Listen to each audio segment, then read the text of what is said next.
The title of my sermon for this evening is True Repentance. In fact, I would like to talk about true Christian repentance. Not just any kind of repentance, but true Christian repentance. ఈ యొక్క అంశముగా మరి క్రైస్తవ మరి పశ్చాత్తాపము లేక మారు మనసు అనే ఒక విషయము నేను మాట్లాడదలుచుకున్నాను. మనం ఎన్నో విషయాల గురించి మరి విచారపడుతుంటాం, పశ్చాత్తాపడుతున్నాం. అది కాదు కానీ క్రైస్తవాలకు సంబంధించిందిగా నేను మాట్లాడబోతున్నాను. And we use this word, the Greek word is metanoia, which means change your mind. మెటనోయా అనేది గ్రీక్ పదం అండి, మీ మనసు మారుట అని దాని అర్థం. But all of us have filled this word with our own connotation.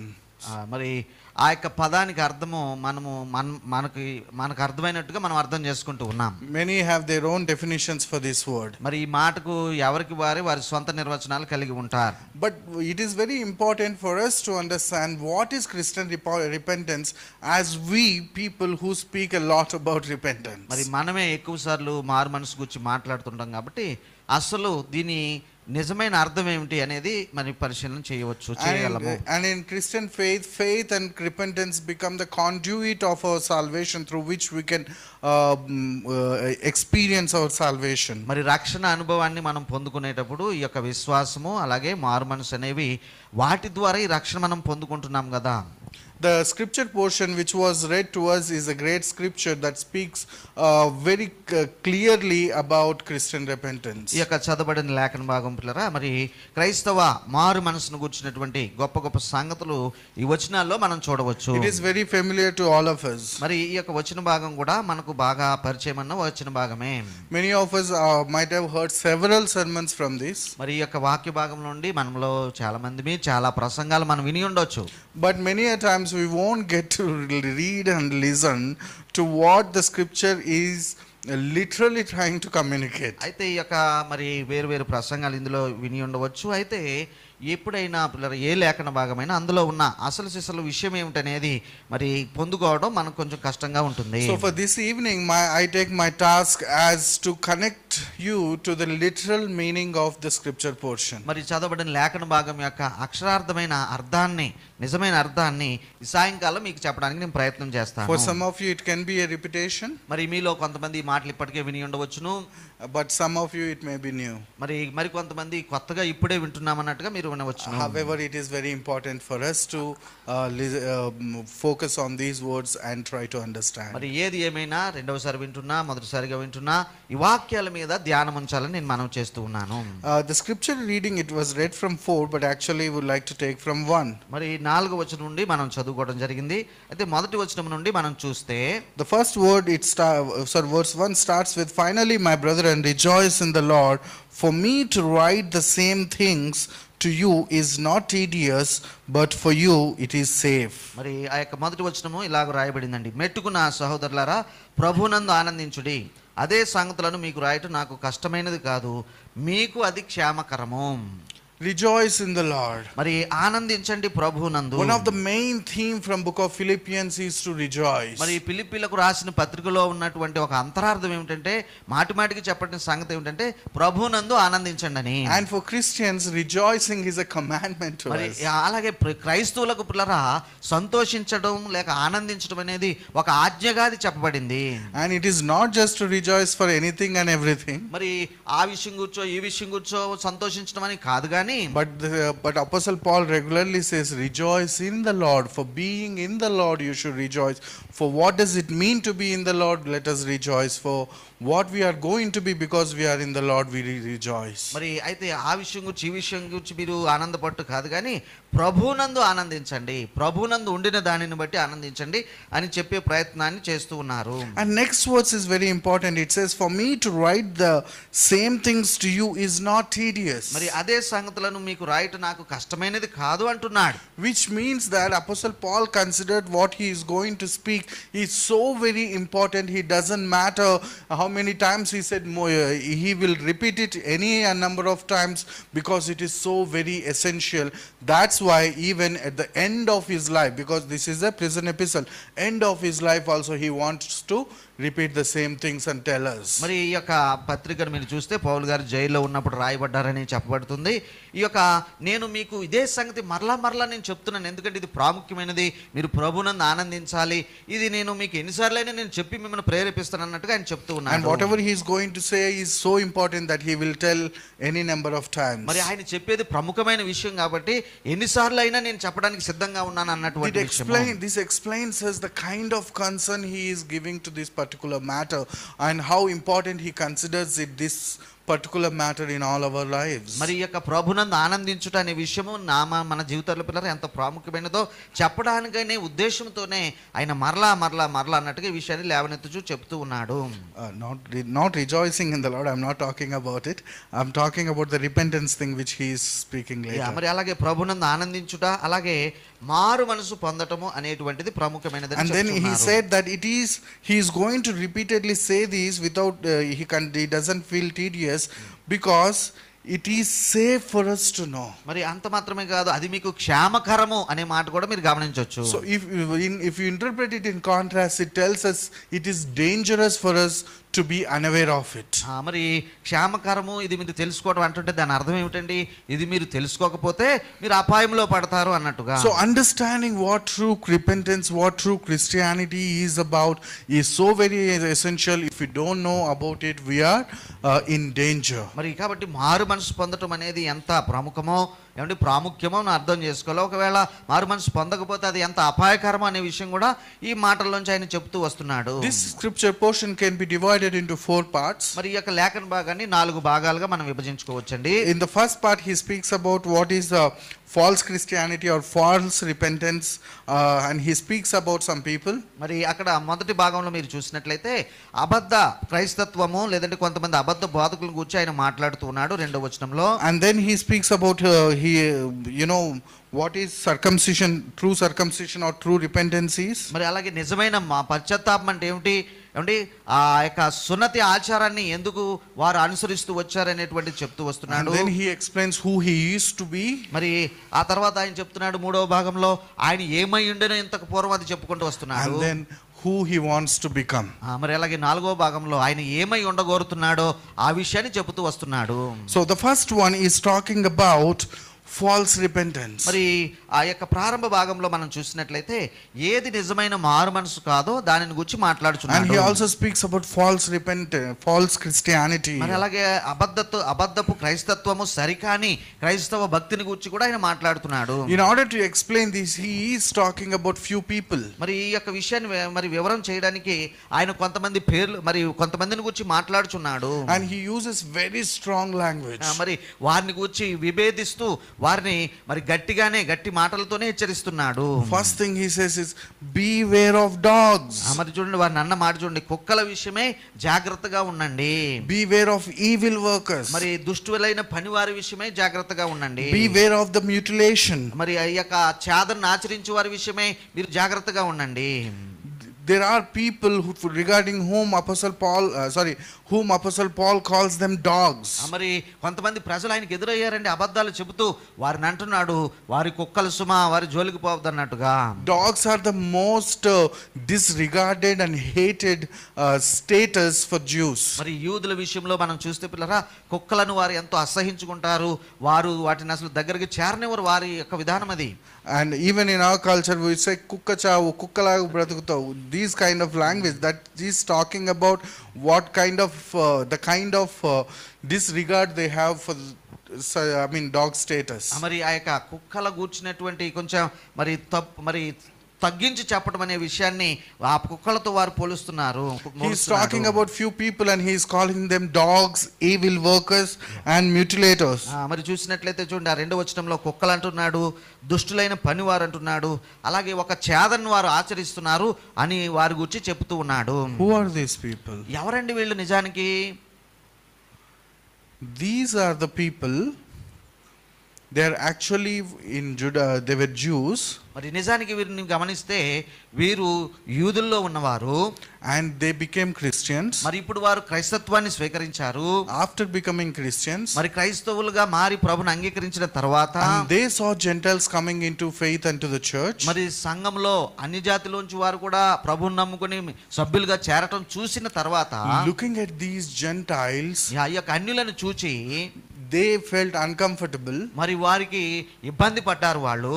because they are very much committed to their religion. Like Judaism, they believe Christianity is from Judaism. They are committed to the law, they are committed to their Sabbaths, they are committed to their festivals, they are committed to obedience of everything in the law. మరి వాళ్ళు నిజానికి ఈ క్రైస్తత్వాన్ని యోధా మతంలోని ఒక భాగంగా చూసి, మరి యోధా మతంలో వారు ఏదైతే చేసుకుంటూ వచ్చారో ఆ ధర్మశాస్త్రాన్ని పాటించడం కావచ్చు, సబ్బాతును ఆచరించడం కావచ్చు, ఏమంటే ఈ యొక్క పండుగలను ఆచరించడం కావచ్చు, ఇవన్నీ కూడా ఇక్కడ కూడా చేసుకోవచ్చు అన్నట్టుగా వారు ఉంటూ ఉన్నారు. And these are forcing the Gentile Christians to be circumcised, to obey the law of Moses, and to keep the Sabbath, or to keep all the festivals. మరి యొక్క పండుగలు ఆచరించే విషయం కావచ్చు, సున్నతిని ఆచరించే విషయం కావచ్చు అండి, ధర్మశాస్త్రాన్ని పాటించడం కావచ్చు, ఇవన్నీ కూడా మరి అన్యులు కూడా చేయాలి అని వారు బలవంత పెట్టుచూ ఉన్నారు. They want to make the Gentiles first Jews so that they can be Christians. మరి ఇక్కడ ఒక విధానం మనకు కనబడుతుంది. ఈ యొక్క అన్ని జనుల నుంచి ప్రభువుని నమ్ముకోవడానికి వచ్చిన వారిని మొదట యూదులుగా మార్చిన తర్వాత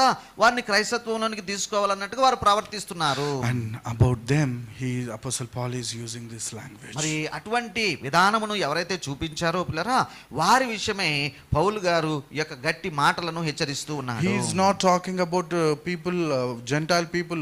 He is not talking about non-Christians. మరి ఆ క్రైస్తవులు కాని వారి విషయం కానీ అన్ని జనుల విషయం కానీ ఇక్కడ ఆయన చెప్పడం లేదు. He is not talking about Pharisees. మరి పరిసయ్యుల బోధన గురించి కూడా వారిని గురించి కూడా ఇక్కడ మాట్లాడడం లేదు. He is talking about the Christians who are forcing other Christians to obey the law. మరి ధర్మశాస్త్రాన్ని పాటించి యూదులైన తర్వాత మీరు క్రైస్తత్వానికి రావాలి అని చెప్పుచు బలవంత పెట్టుచున్న ఆ క్రైస్తవులను గురించి ఈయన మాట్లాడుచున్నాడు. And he used all this language. మరి ఆ యొక్క మరి హెచ్చు గట్టైనటువంటి మాటలతో వారిని సంబోధించినాడు. And he called them dogs, number one. మరి మొట్టమొదటిగా వారిని కుక్కలంటూ ఉన్నాడు. He considered most disregarded status. మరి అది మరి ఎంతో మరి నీచమైన స్థితి కదా, నీచమైన స్థానం కదా అన్నట్టుగా. And then he called them evil workers. మరి అలాగే దుష్టులైన పనివారు అని కూడా పిలవడానికి ఆయన భయపడలేదు. And this describes both what these legalists do. Whatever the legalist does, he considers it as evil. మరి ఈ యొక్క దుష్టులైన పనివారిని గురించి కొంచెం వివరం మనం చూస్తే, లీగలిజం వారు చేస్తున్నారు అంటే ఇది ఇట్లా చెప్తున్నారు, ఇలా చేయాలనేటువంటిది. By calling them evil workers, he is calling righteousness by works as evil itself. మరి ఈ యొక్క దుష్టత్వం ఏమి ఉందండి వారి దగ్గర అని మనం ఆలోచిస్తే పిల్లరా, క్రియలను బట్టి ప్రభు మిమ్మల్ని నీతిమంతుడుగా తీరుస్తాడు అనేటువంటి ఒక ఉద్దేశాన్ని ఆయన దుష్టులైన పనివారు చేస్తున్నారు అంటున్నాడు. Legalistic people. మరి ఇది చేస్తే మరి ఇది జరుగుతుంది, ఇది పాటిస్తే దేవుడు నీతిమంతుడుగా తీరుస్తాడనే ఆ నీతి న్యాయాల వ్యవహారం చేసేవారు. And though they want to do good works, మరి వాళ్ళు మంచి పనులు చేయాలని చెప్తారు, though they want to do righteous, మరి నీతి పనులు చేయాలని చెప్తారు.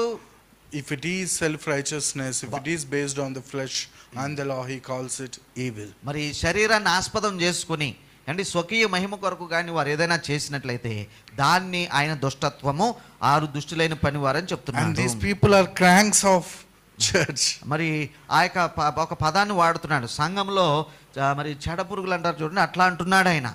These people take small things and they make a mountain out of a mole kind of people. మరి చిన్న చిన్న విషయాలను కూడా మనం అంటాం చూడండి, గోరుతో పోయేది గొడవల దాకా తెచ్చారంటాం చూడండి, అట్లా చేస్తున్నారు వీరు. They exaggerate things.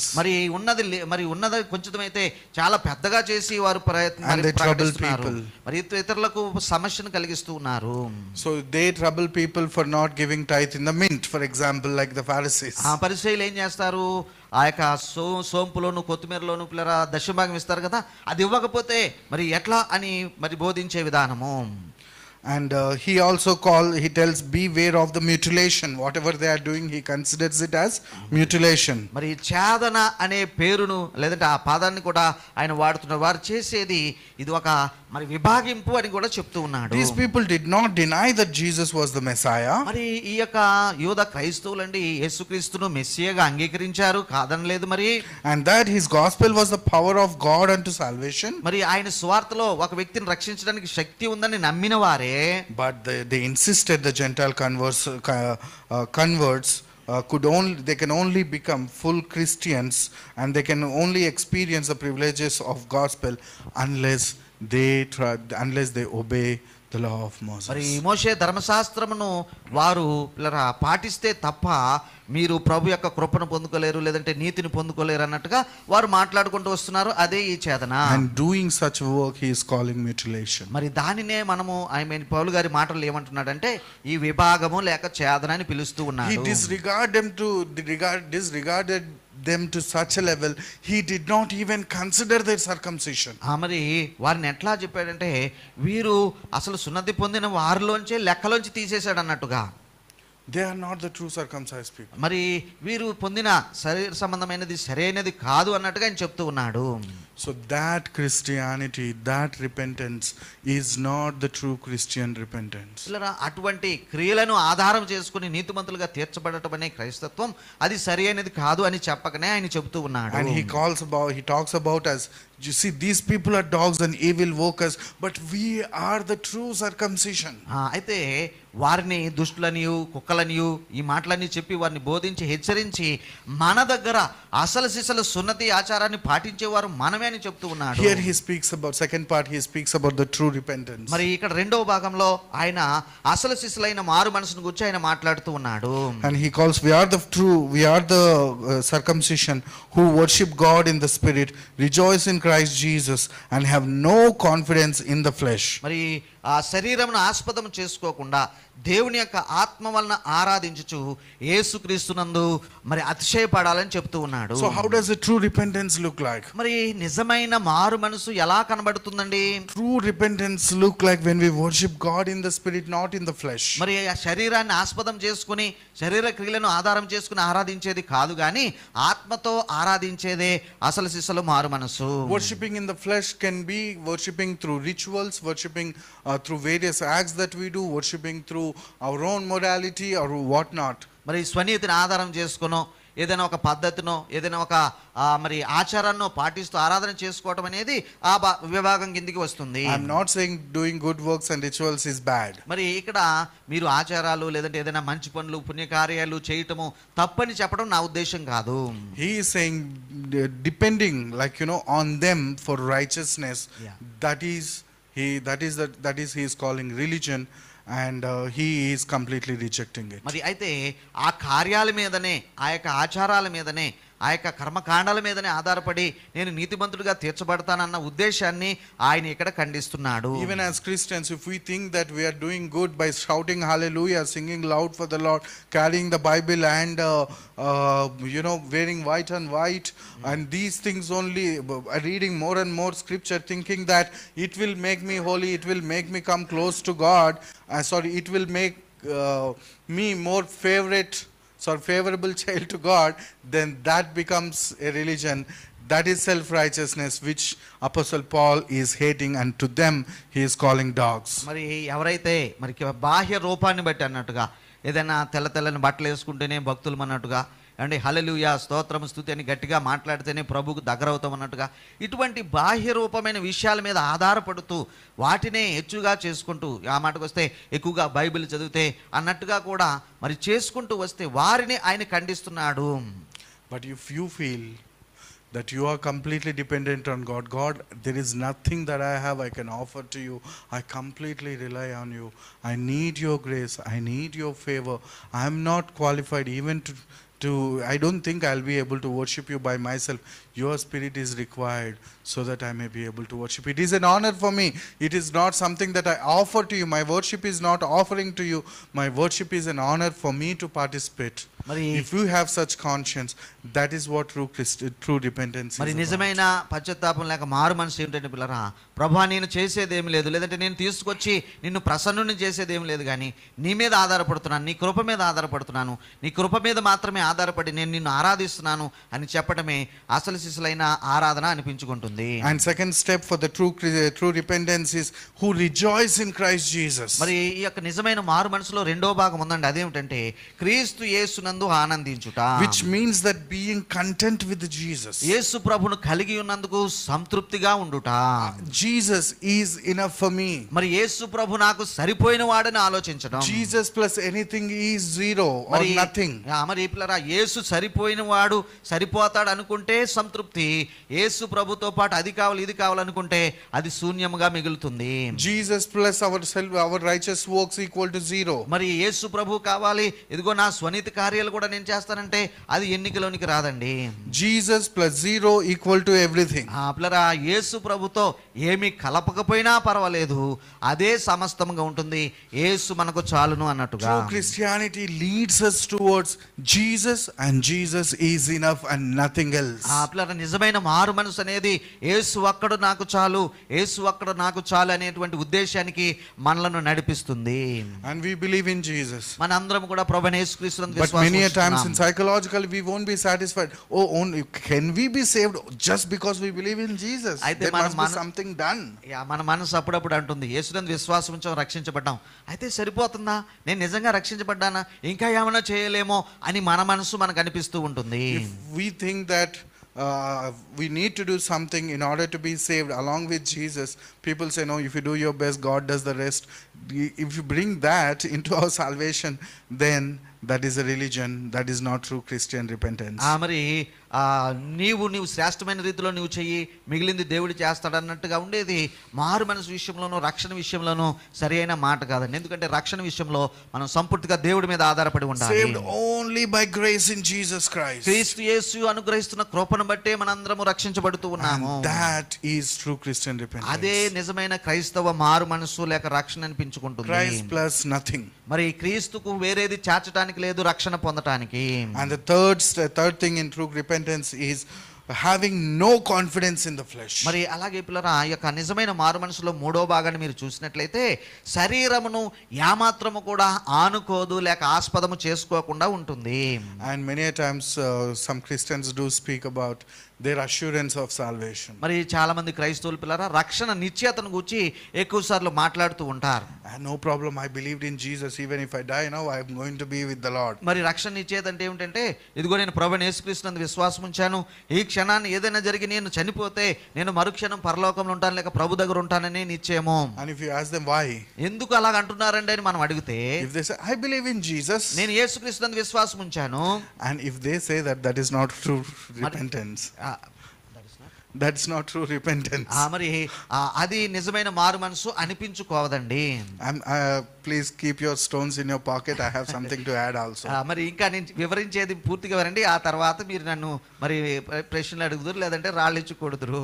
So if your confidence says that I believe in Jesus, that's why I go to heaven, then that is not true repentance. మరి మన శరీరం ఆస్పదం చేసుకుని నేను నమ్మాను కాబట్టి పరలోకం వెళ్ళిపోతాను అనుకుంటే అది నిజమైన మారు మనసు కాదు. But if we believe, అయితే ఒక విశ్వాసం అనేది ఇక్కడ పని చేస్తుంది. I believe in Jesus, నేను క్రీస్తునందు నా విశ్వాసాన్ని పెట్టాను, I'm not righteous, నేనేమి నీతిమంతుణ్ణి కాదు, but he is more gracious. మరి ఆయనేమో కృప మహాకృపను చూపిస్తున్నాడు నా పట్ల. It's not about my faith, మరి నేను విశ్వసించినందుకే అన్నట్టుగా కాదు గాని because of his faithfulness I will not lose my salvation, I will surely be with the Lord. Then that is a true Christian repentance. మరి ఆయన నమ్మదగిన వాడు గనుక, మాట ఇచ్చి వెనక తీసుకునే వాడు కాదు గనుక నేను నిశ్చయంగా రక్షించబడ్డానని ఉద్దేశిస్తున్నాను అని చెప్పటం అండి. Sometimes we have confidence in our own faith rather than in God. మరి దేవుని మీద కంటే మన సొంత భక్తి మీదనే విశ్వాసం మీదనే అన్నట్టుగా మనం ఎక్కువ సార్లు ఆధారపడుతూ మాట్లాడుతూ ఉంటాము. That's what I'm talking about. మరి దాని విషయం నేను ఖండిస్తున్నాను లేదంటే మాట్లాడుచూ ఉన్నాను. Sometimes we hear people say, oh, we are very good people, we are Christians, we are giving tithe in the church, and we are not cheating anyone, we are not taking anyone's things, we are not hurting anyone, we are doing all things good, so definitely we will be having the seats in the first row in heaven. మరి చాలా సార్లు క్రైస్తవులు ఇలా కూడా కొంతమంది మాట్లాడుతూ ఉంటారు, మేము ఎవరికి హాని చేయడం లేదండి, పైగా మా సంపాదనలో మా యొక్క మరి ఆదాయంలో మేము పేదలకు సహాయం చేస్తున్నాం, అది చేస్తున్నాం, ఇది చేస్తున్నాం, మరి మేము ఎవరికి హాని చేయట్లేదు, ఏ తప్పులు చేయట్లేదు, కాబట్టి పరలోకంలో మొదటి లైన్లో మా సీట్లు దేవుడు పెడతాడు అన్నట్టుగా వారు మాట్లాడుతూ ఉంటారు. That is having confidence in the flesh. మరి అది శరీరం ఆస్పదం చేసుకుని నీ సొంత భక్తి మీద ఆధారపడమని నేను అంటున్నాను. And definitely some say definitely good will happen to me because we are good Christians. మరి ఎప్పుడు నాకు మంచే జరుగుతుంది ఎందుకంటే నేను మంచి క్రైస్తవుడిని కదా అనుకోవడం. And that is not true Christian repentance. అయితే అలాగ అనుకోవటము, శరీరాన్ని ఆస్పదం చేసుకోవటము బైబిల్ ప్రకారం సరి అయిన మారు మనసు కాదు. You will be surprised looking at Paul at verse 12 onwards. He says, by any chance if I could attain salvation. This is the language Apostle Paul uses. He is not talking about his disbelief. He is humbling himself before the Lord in spite of doing such a great ministry. He says, by any means if I attain salvation. That's the language he uses. And if he uses such a language, how much humble language should we use? మరి పౌలు గారు ఎంతో పరిచర్య చేసిన తర్వాత కూడా పిల్లరా, నా స్వనీతిని బట్టి ఇది నాకు కలగటం లేదు కానీ నేను క్రీస్తునందు విశ్వాసం వలన నేను రక్షించబడ్డానని చెప్పటము ఎంత తనను తాను తగ్గించుకున్నాడో అనేది మనం ఆయన మాటల్లో గమనించవచ్చు. That is true Christian repentance. మరి క్రీస్తు మీద ఆధారపడి ఒకవేళ మనం ఎన్ని చేసినా ఏమి చేసినా క్రీస్తు మీద ఆధారపడి ఆయనే నాకు చాలు అనుకోవటమే అసలు శిశులైన నిజమైన మారు మనసు. My brother, let's introspect ourselves. కాబట్టి ఈ యొక్క సాయంకాలంలో మనల్ని మనం ఒకసారి స్వపరీక్ష చేసుకుందాము. What is our repentance? మరి మన విషయంలో మారు మనసు ఎలాగ అర్థమైంది మనకి? How do we consider it? మరి మారు మనసు అంటే నీవేమనుకుంటున్నావు? నీ పట్ల నీవు ఎలాగనుకుంటున్నావు? Do we just think I was doing bad, now I've repented, so I stopped doing bad and I'm going to do good? If we think that is not the Christian repentance. నేను ఇంతకు ముందు దుర్మార్గుడిగా ఉంటిని, చెడు చేస్తుని, ఇప్పుడు అవన్నీ మానివేశాను, ప్రభు నన్ను మార్చాడు, ఇప్పుడు మంచి చేస్తున్నాను అని మనము నేను అనుకుంటే అది సరైన మారు మనసు కాదు. Christian repentance is not just about changing our actions. మరి మరి ఇంతకు ముందు వేరే పనులు చేసాము, ఇప్పుడు ఇంకో పనులు చేస్తున్నాము అని మార్పు చెందడం మాత్రమే క్రైస్తవ మారు మనసు కాదు. And previously we may be rejected because of our wrongdoings. మరి మన యొక్క దుష్ట కార్యములను బట్టి పిల్లరా మనం ఇంతకు ముందు తిరస్కరింపబడ్డాం, మరి తృణీకరించబడ్డాం, అది జరిగింది. If we might have thought previously that we are rejected because of our wrongdoings. మరి మన యొక్క చెడు పనులను బట్టి సమాజం మనల్ని తిరస్కరించింది, మరి దేవుడు మనల్ని తిరస్కరించాడు, దేవుడు మరి మనం పట్టించుకోలేదని అనుకుని ఉండవచ్చుగా మన తప్పుడు పనులను బట్టి అన్నట్టుగా. But if we feel I became a Christian, I am doing good, I am doing religious thing, because of which God will show special favor upon me. మరి ఇప్పుడు మంచి పనులు చేస్తున్నాను కాబట్టి దేవుడు నాకు ప్రత్యేకమైన కృపనిస్తాడు, తన మరి కటాక్షాన్ని నా మీద చూపుతాడు అని అనుకుంటున్నామేమో. If we think that way, we did not repent at all. మరి అది సరి అయిన మారు మనసు అనిపించుకోదు, అట్లాంటిది సరి అయిన మారు మనసుకు అర్థము కాదు. Then what is true repentance? మరి ఈ మంటలన్నీ చెప్పుకున్నాక మరి నిజమైన మారు మనసు అంటే ఎలా ఉంటుంది? In order to understand that, మరి దానిని అర్థం చేసుకోవాలంటే we need to look at the life of Paul. మరి పౌలు గారి జీవితాన్ని ఒకసారి పరిశీలన చేస్తే మరి కొంత సమాచారం మనకు దొరకవచ్చు. I know I want to leave you with many questions this evening because I'll come back and answer them next week. మరి ఈ సమయ భావన బట్టి నేను అంతయు మరి 3-4 భాగాలు మనం ఇంకా చెప్పుకోలేకపోతున్నాం.